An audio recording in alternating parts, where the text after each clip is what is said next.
David always remembered the day his whole world changed. He was 8 years old, sitting in a sterile government office, clutching a worn teddy bear that smelled like his mother's perfume. The social worker kept talking about new opportunities and fresh starts, but all David could think about was how much he missed his mom. The car ride to his new home felt like it lasted forever. Through the window, he watched the city buildings give way to neat suburban houses with perfect lawns and white picket fences. Everything looked so different from the small apartment he'd shared with his mother. When they finally stopped in front of a large colonial house with blue shutters, David's stomach was doing flips. Robert and Helen Carter were waiting on the front porch. Robert was tall and kind-looking, with graying hair and laugh lines around his eyes. Helen was petite with warm brown eyes and the softest voice David had ever heard. Their daughter Lily stood between them, fidgeting with her blonde ponytail and staring at David with curious blue eyes. "Welcome home, David," Helen said, kneeling down to his level. Her smile was genuine, and for the first time in months David felt a tiny spark of hope. The first few weeks were tough. David felt like he was walking on eggshells, afraid to touch anything or make too much noise. He'd grown up in a one-bedroom apartment where he and his mom had shared everything. Now he had his own room, bigger than their entire old living room, with toys and books he'd only dreamed of owning. But the Carters were patient. Robert would spend evenings helping David with homework, never once making him feel stupid when he struggled with reading. Helen would sit by his bed every night reading stories until he fell asleep, and Lily, who was 2 years older, slowly warmed up to having a little brother.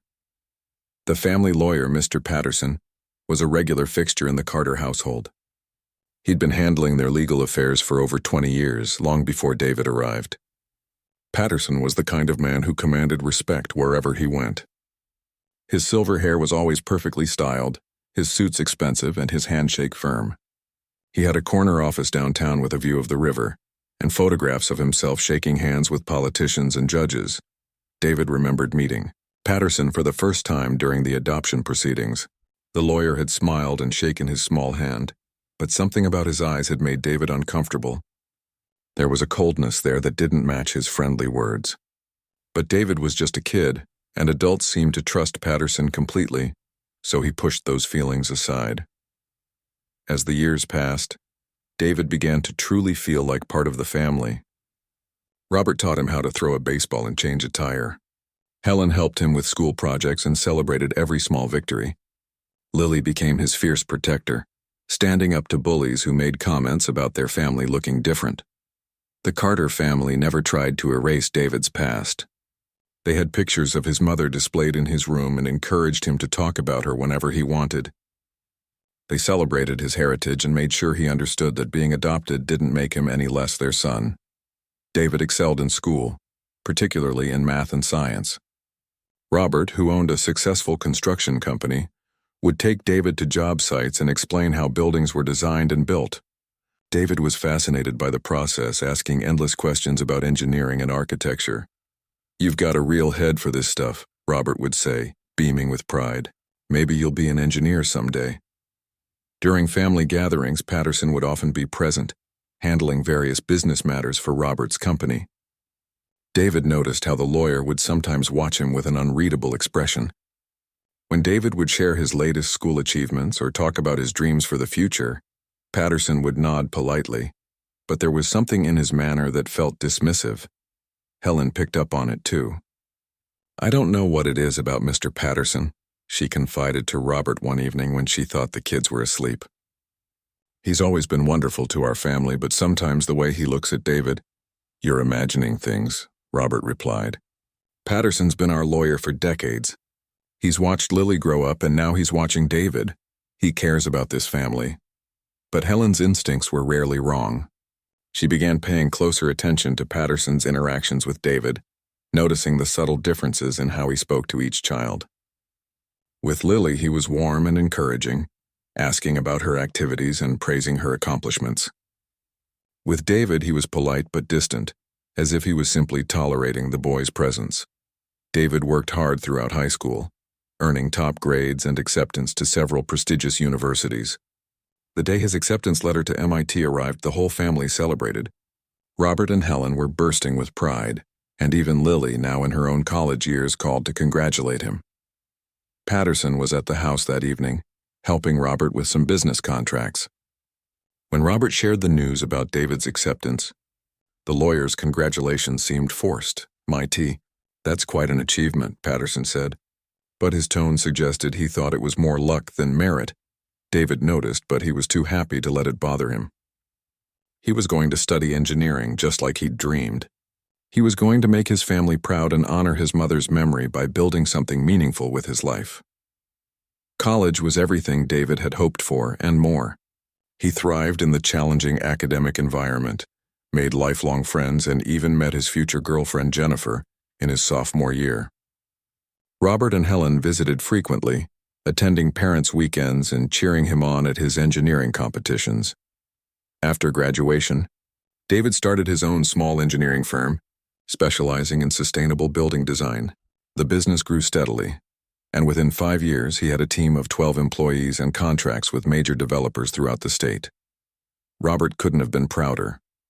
"I always knew you had it in you," he'd say, clapping David on the back. "Your mother would be so proud of the man you've become."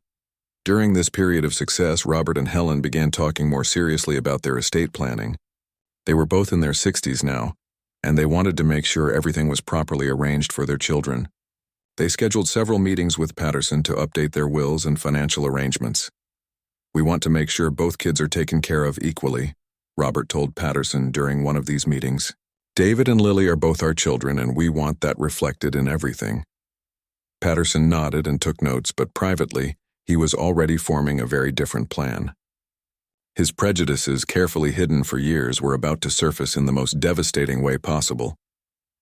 The phone call came at 2:47 in the morning. David was deep in sleep when the shrill ring cut through the darkness of his apartment. He fumbled for the phone, his heart already racing because nothing good ever happened at this hour. "David?" Helen's voice was shaky, barely above a whisper. "You need to come to the hospital. It's your father." The drive to the hospital felt like a nightmare. David's hands gripped the steering wheel so tight his knuckles were white. He kept thinking about the last conversation he'd had with Robert just 3 days earlier. They'd been planning a fishing trip for the weekend, something they'd been talking about for months but never seemed to find time for. The emergency room was a blur of bright lights and antiseptic smells. Helen was sitting in the waiting area, still in her pajamas with a coat thrown over them. Her face was pale and streaked with tears. Lily was there too, having driven through the night from her home 2 hours away. "What happened?" David asked, sitting down beside his mother and taking her hand. "He was having chest pains," Helen said, her voice barely steady. "I told him we should go to the hospital, but you know how stubborn he is. He said it was just heartburn from that spicy dinner we had. Then he collapsed in the bathroom. The next few hours crawled by. Doctors came and went, speaking in medical terms that sounded like a foreign language." David found himself thinking about all the times Robert had been there for him. The day he'd taught him to drive. The night he'd stayed up helping with a difficult math project. The proud smile on his face at David's college graduation. When the doctor finally came out to speak with them, his expression told them everything they needed to know before he said a word. "I'm sorry," he said quietly. "We did everything we could, but the damage to his heart was too extensive. He's gone." The world seemed to stop. Helen let out a sound that was somewhere between a sob and a wail. Lily grabbed David's arm so tight it hurt. David felt like he was floating outside his body, watching this terrible scene happen to someone else's family. The days that followed were a blur of funeral arrangements, phone calls, and people bringing casseroles. The house felt wrong without Robert's booming laugh echoing through the rooms. His reading glasses were still on the kitchen table next to a half-finished crossword puzzle. His coffee mug sat in the sink, still stained from his last cup. Patterson showed up the day after the funeral, dressed in his usual expensive suit and carrying his leather briefcase. He expressed his condolences with the same professional manner he used for everything else. But David noticed he seemed more focused on business than grief. "I know this is a difficult time," Patterson said, settling into Robert's favorite chair without being invited. "But there are legal matters that need attention. Robert's affairs were quite complex, and we need to move quickly on certain issues." Helen, who hadn't eaten properly in days and was running on coffee and determination, just nodded. "Whatever needs to be done," she said. "Robert trusted you completely." What none of them realized was that Helen was already showing signs of the dementia that would soon consume her mind. The stress of losing Robert seemed to accelerate the condition. She began forgetting small things at first. Where she'd put her keys, whether she'd taken her medication, the names of neighbors she'd known for 20 years. David noticed the changes and moved back into his childhood home to help care for her. His engineering firm was doing well enough that he could work remotely most days, managing projects from the kitchen table where he'd once done homework. Patterson became a regular presence in the house during this time. He claimed he was helping manage the family's financial affairs, but David sometimes felt like the lawyer was studying them, watching how they interacted and taking mental notes. "Your mother is lucky to have you," Patterson would say to David, but something in his tone suggested he didn't really mean it. Helen's condition deteriorated rapidly over the next 6 months. Some days she was perfectly clear, talking about Robert as if he'd just stepped out to run errands. Other days she was confused and frightened, not recognizing David or understanding where she was. The hardest part was watching her forget Robert's death over and over again. She'd ask when he was coming home from work, and David would have to decide whether to tell her the truth and watch her heart break again, or play along and let her live in the fantasy for a little while longer. Lily visited as often as she could, but she had her own family to care for and lived several states away. She felt guilty about leaving David to handle everything, but he assured her he was okay. Truth was, taking care of Helen felt like the least he could do after everything the Carters had done for him. "You're such a good son," Helen would say during her clearer moments. "Robert and I always knew you were special.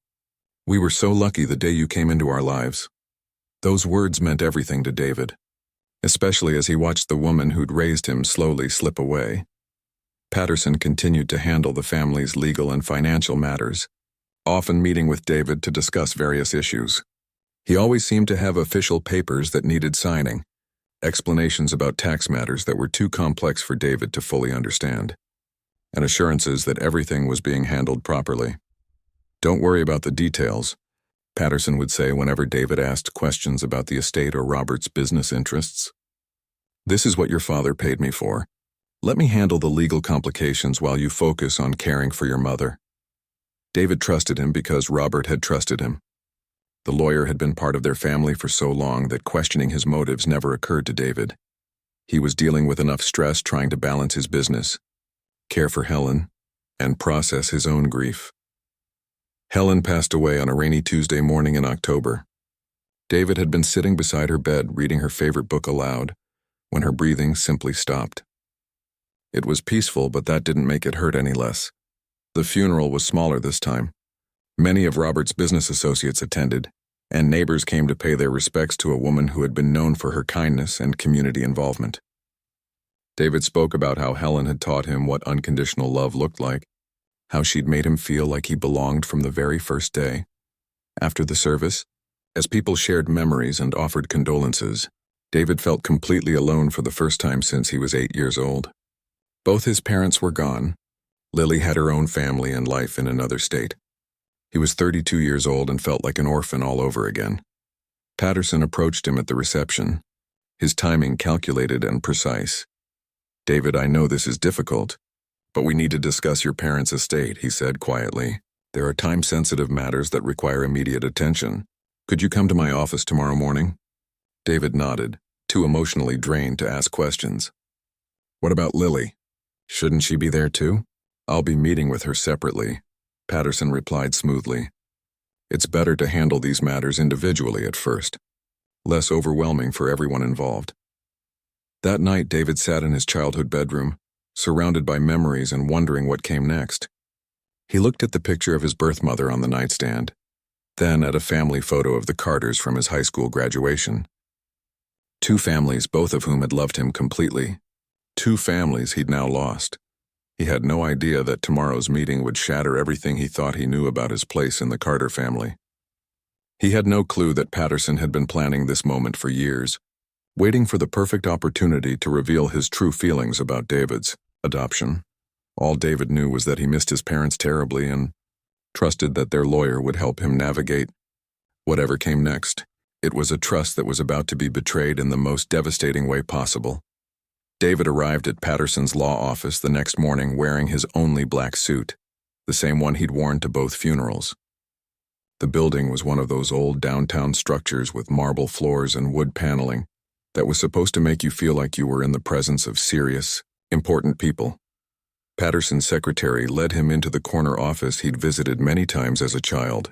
The view of the river was still impressive, and the walls were still lined with law books and photographs of Patterson shaking hands with various dignitaries.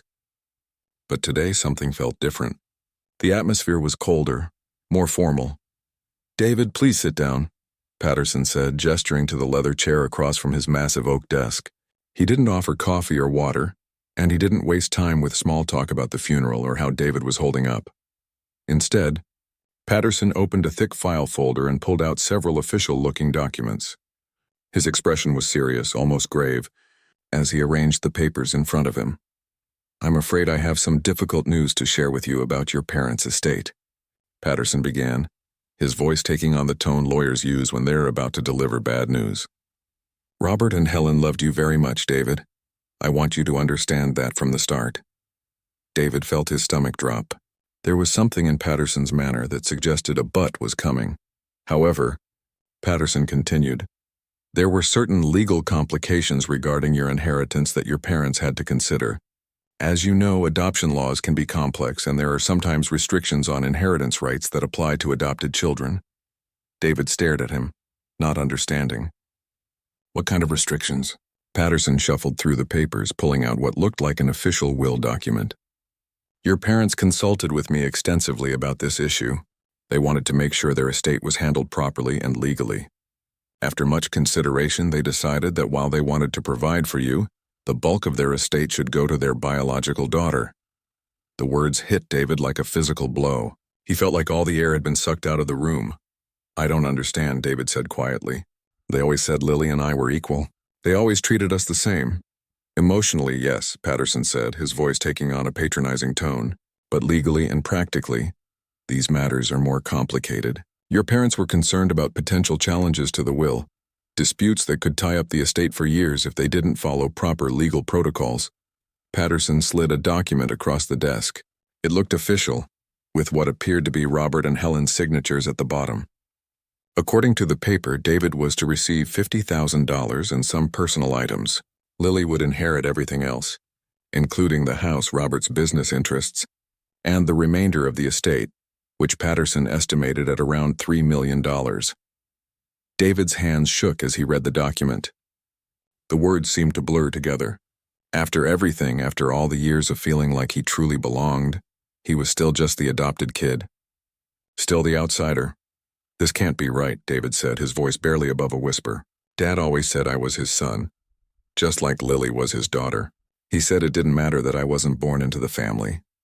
Patterson's expression didn't change. "I understand this is disappointing, David, but your parents made this decision after careful consideration. They knew it would be difficult for you to understand, but they believed it was the right thing to do legally." "Does Lily know about this?" David asked. "She's been informed of the general terms," Patterson replied vaguely.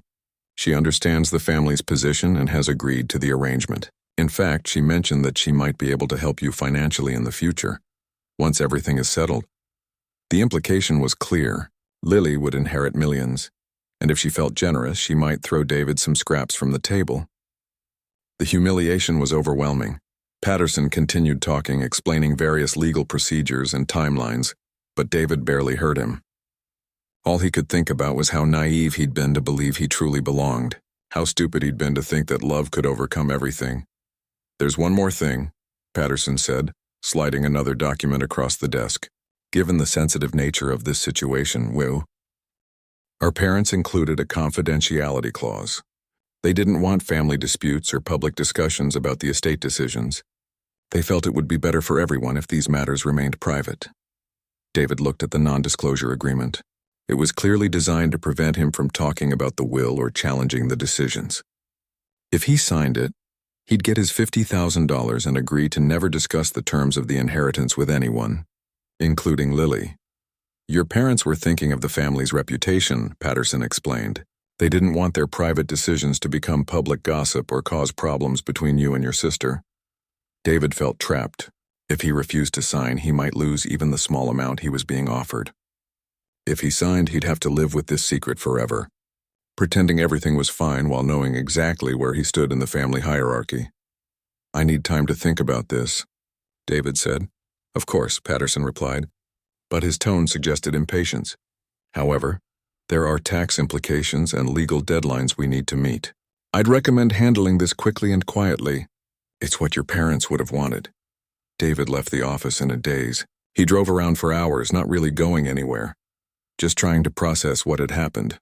Everything he thought he knew about his family, about his place in their lives, had been turned upside down. That evening, he sat in his apartment staring at the documents Patterson had given him. The $50,000 would be helpful, but it wasn't about the money. It was about what the will said about how his parents really saw him. Had they spent all those years lying to him, pretending he was equal to Lily when they really saw him as a charity case? Every memory suddenly felt different. Every "I love you" and "I'm proud of you" now seemed hollow. The worst part was the loneliness. He couldn't talk to Lily about it because of the confidentiality agreement, and because she was apparently part of the arrangement. He couldn't talk to anyone about it without violating his parents' wishes and potentially losing what little he'd been left. David thought about his birth mother, wondering if she would have been ashamed to see how little he'd ended up meaning to the family that had raised him. He thought about all the times he'd defended the Carters to people who made comments about adoption. All the times he'd proudly called them his real parents. The next morning, he returned to Patterson's office and signed the documents. He couldn't bring himself to fight it. Couldn't bear the thought of a legal battle that would drag out for months and confirm what he now believed, that he'd never really belonged. Patterson seemed pleased as he filed the paperwork. "You're making the right choice, David. This is what your parents wanted, and it's what's best for the family." As David walked out of the office with his copy of the signed agreement, he made a decision. He couldn't stay in the same town, couldn't keep pretending everything was normal. He needed distance from the memories and the constant reminders of how little he'd actually meant. Over the next few weeks, David began pulling away from Lily. When she called to check on him or suggested getting together, he made excuses. When she offered to help him with anything, he politely declined. He told himself it was easier this way, that it would hurt less if he just accepted the reality of the situation. Lily noticed the change immediately. Her brother, who had always been warm and open with her, suddenly seemed distant and cold. When she tried to talk to him about their parents or their grief, he shut down. When she mentioned the estate or asked if he needed any financial help, he became defensive and angry. "I'm fine," he would say. "I don't need anything from anyone." What David didn't know was that Patterson had told Lily a completely different story about the will. According to the version she'd received, David was getting a substantial inheritance that would be managed separately to minimize tax implications. Patterson had assured her that her brother was being well taken care of, and that the complex legal arrangements were just technicalities. So when David started acting strange and refusing her help, Lily was confused and hurt. She couldn't understand why he was pushing her away when they should be supporting each other through their grief. The distance between the siblings grew wider each day, exactly as Patterson had planned. His decades-old prejudices were finally bearing fruit, tearing apart a family that had once been united by love and mutual respect. David threw himself into his work, taking on more projects and working longer hours, anything to avoid thinking about how completely he'd been fooled. Anything to avoid dealing with the pain of discovering that he'd never really had the family he thought he did. 2 years had passed since their parents' deaths, and Lily was deeply worried about her brother. The David she'd grown up with had been warm, funny, and always ready to help others. This new version of him was distant, guarded, and seemed to be struggling in ways she couldn't understand. She'd tried everything she could think of to reconnect with him. She'd invited him to family dinners with her husband and kids, but he always had an excuse. She'd offered to help with his business when she noticed he was working impossibly long hours, but he'd gotten defensive and told her he didn't need charity. Most confusing of all, whenever she tried to talk about money or the estate, he'd get angry and change the subject. "I just don't understand what happened to him," Lily confided to her husband one evening. "He's like a completely different person. It's like he resents me for something. but I have no idea what I could have done. Her husband suggested that maybe David was still processing their parents' deaths differently than she was. People grieve in their own ways, he said. Maybe he just needs more time. But Lily's instincts told her it was something more than grief. There was a coldness in David's eyes when he looked at her now, like she'd betrayed him somehow. It broke her heart because she missed her brother terribly and couldn't figure out what had gone wrong between them. The breaking point came during their annual visit to their parents' graves on the anniversary of Helen's death. Lily had asked David to meet her there, thinking that sharing their grief might help bridge whatever gap had formed between them. David showed up, but he seemed reluctant to be there. As they stood together placing flowers on the headstones, Lily tried once again to reach out to him. "I know this is hard," she said quietly. "But I think Mom and Dad would want us to stick together. We're all the family each other has left." David's jaw tightened. "Are we, though? Are we really family?" The question caught Lily off guard. "What do you mean?" "Of course we're family." "What kind of question is that?" "Nothing," David said, turning to leave. "Just forget it," but Lily grabbed his arm. "No, I'm not going to forget it. Something has been wrong for 2 years, and I'm tired of pretending everything is fine." "What did you mean by that?" David looked at her for a long moment, and she could see years of pain and anger in his eyes. "You really want to know?" "Fine. I know about the will, Lily. I know about the arrangements. I know where I really stand in this family." Lily was completely confused. "What are you talking about? What arrangements?" "Don't pretend you don't know," David said bitterly. "Patterson told me you were part of the decision, that you understood why Mom and Dad left everything to their real daughter." "David, I have no idea what you're talking about," Lily said, her voice rising with frustration. "Patterson told me you were getting a significant inheritance too. He said there were complex tax arrangements, but that you were being well taken care of." They stared at each other, both realizing that something was very wrong with this picture. "What exactly did Patterson tell you about the will?" Lily asked carefully. David hesitated, then pulled out his phone and showed her a photo he'd taken of the documents Patterson had given him. $50,000 and some personal items. That's what 24 years of being their son was worth. Lily's face went white as she read the document. "David, this can't be right. This isn't what Patterson showed me at all." She pulled out her own phone and showed him photos of her estate documents. According to her papers, the inheritance was being split more equitably, with special provisions for David that would be handled through a separate trust to minimize taxes.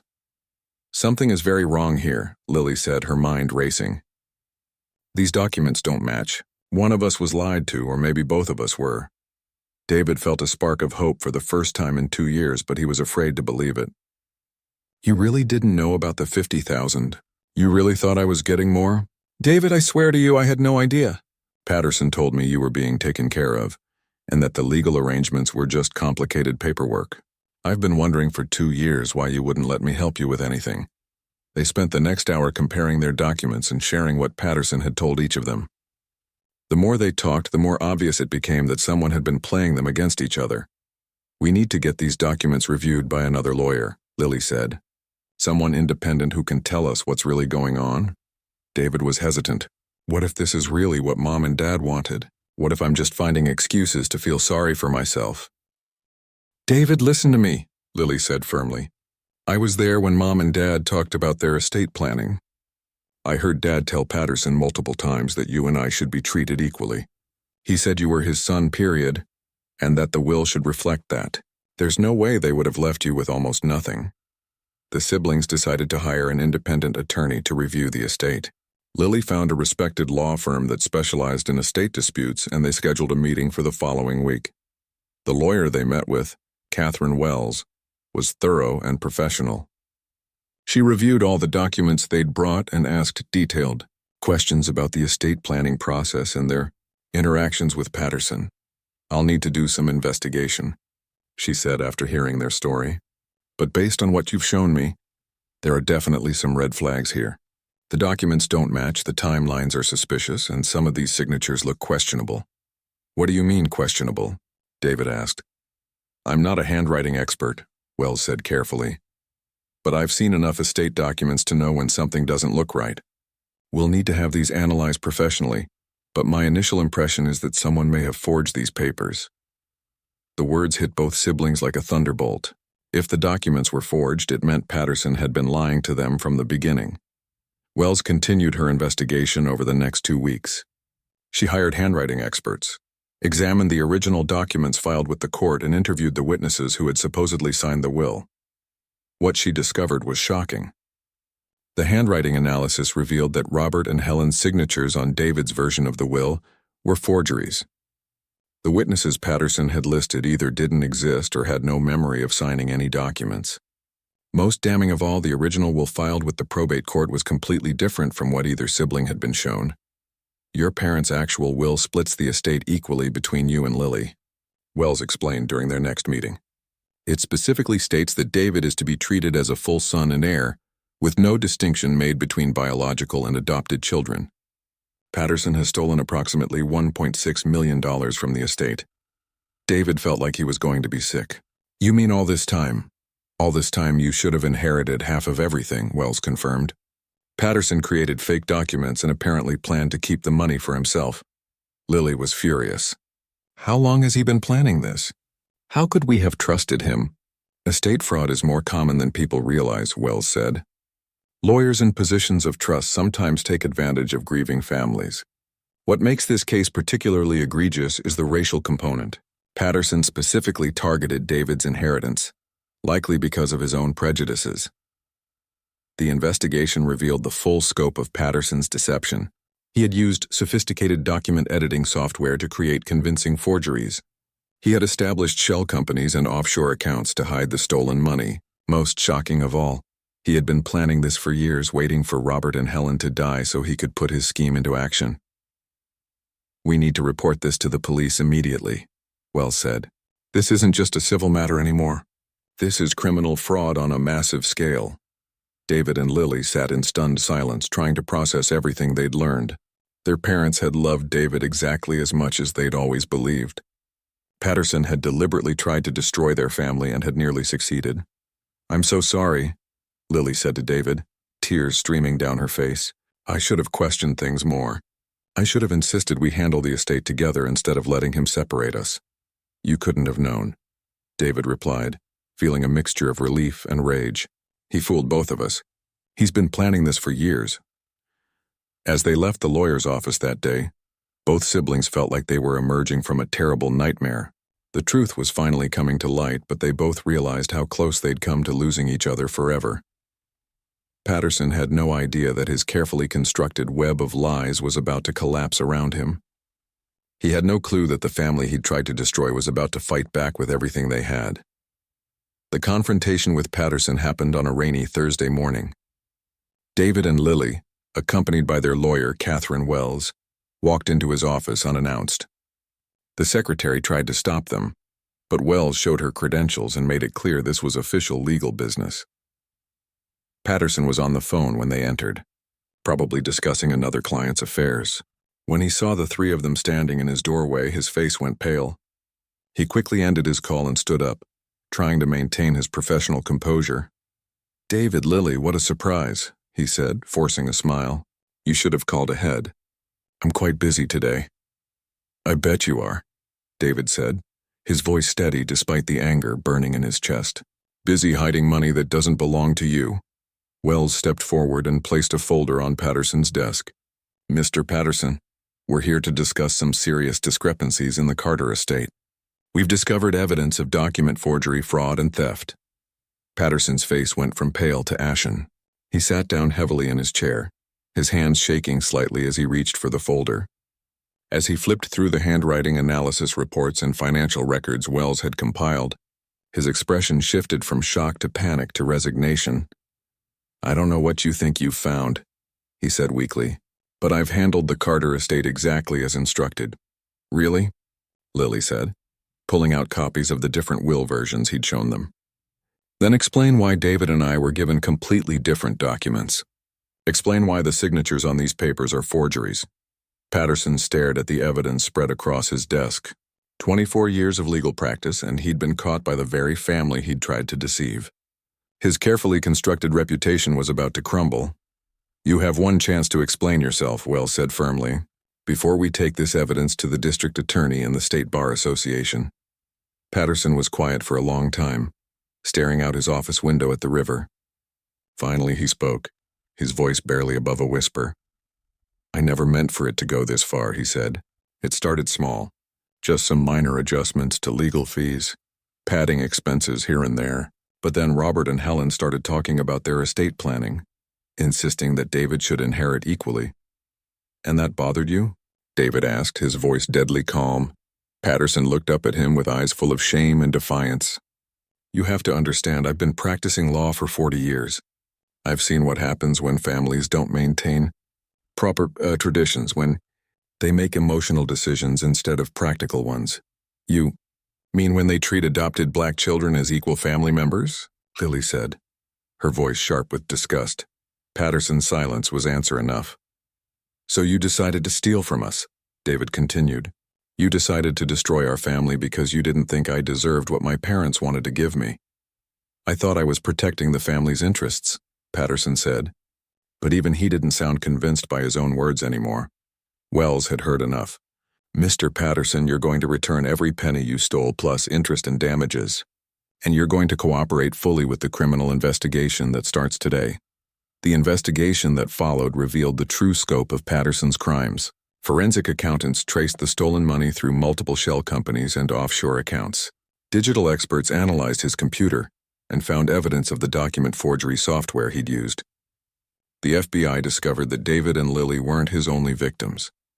Patterson had been systematically stealing from client estates for over a decade, but David's case was the largest and most elaborate. The racial motivation made it particularly heinous, and federal hate crime charges were added to the fraud and theft charges. The media attention was intense. The story of a respected lawyer who'd stolen from the family that trusted him, motivated by racial prejudice, made headlines across the country. David found himself thrust into a spotlight he never wanted, but he decided to speak publicly about what had happened. "This wasn't just about money," he told a reporter. "This was about a man who couldn't accept that love makes a family, not biology. He tried to convince me that I never really belonged, that my parents didn't really see me as their son. He almost succeeded. The criminal trial lasted 3 months." Patterson's defense team tried to argue that he'd had a mental breakdown, that his actions were aberrant behavior caused by stress and depression, but the evidence showed clear premeditation and planning that had gone on for years. David testified about the emotional damage Patterson's lies had caused, how they'd made him question everything he'd believed about his family and his place in the world. Lily testified about watching her brother withdraw and not understanding why, about the pain of seeing their family torn apart by lies. "He didn't just steal money," Lily said from the witness stand. "He stole 2 years of our relationship. He stole our peace of mind. He stole our trust in the people who are supposed to help families during their most vulnerable times." In the end, Patterson was convicted on all counts. He was sentenced to 8 years in federal prison and ordered to pay full restitution plus punitive damages totaling over $4 million. He was permanently disbarred and faced additional civil lawsuits from his other victims. But for David and Lily, the most important outcome wasn't the money or the justice. It was getting their family back. The first thing they did after the trial ended was visit their parents' graves together. They brought flowers and spent the afternoon talking about their memories, sharing stories they hadn't told each other in years. "I'm sorry I doubted them," David said, touching his father's headstone. "I should have known they would never have treated us differently." "They did know," Lily said. "Somewhere they knew we'd figure it out eventually. They knew our love for each other was stronger than any lie." David used his recovered inheritance to expand his engineering firm, but more importantly, he and Lily decided to create something meaningful from their terrible experience. They established the Carter Family Foundation, which provided legal aid to families who had been victimized by unscrupulous lawyers and estate planners. "We can't undo what happened to us," David explained at the foundation's launch, "but we can make sure other families don't go through what we went through."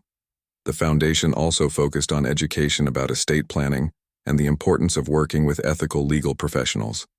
They created resources to help people recognize the warning signs of legal fraud and provided support for families dealing with similar situations. Lily's marketing company partnered with David's engineering firm on several projects, and they discovered they worked well together professionally as well as personally. Their children, who had barely known their Uncle David for 2 years, got to build real relationships with him.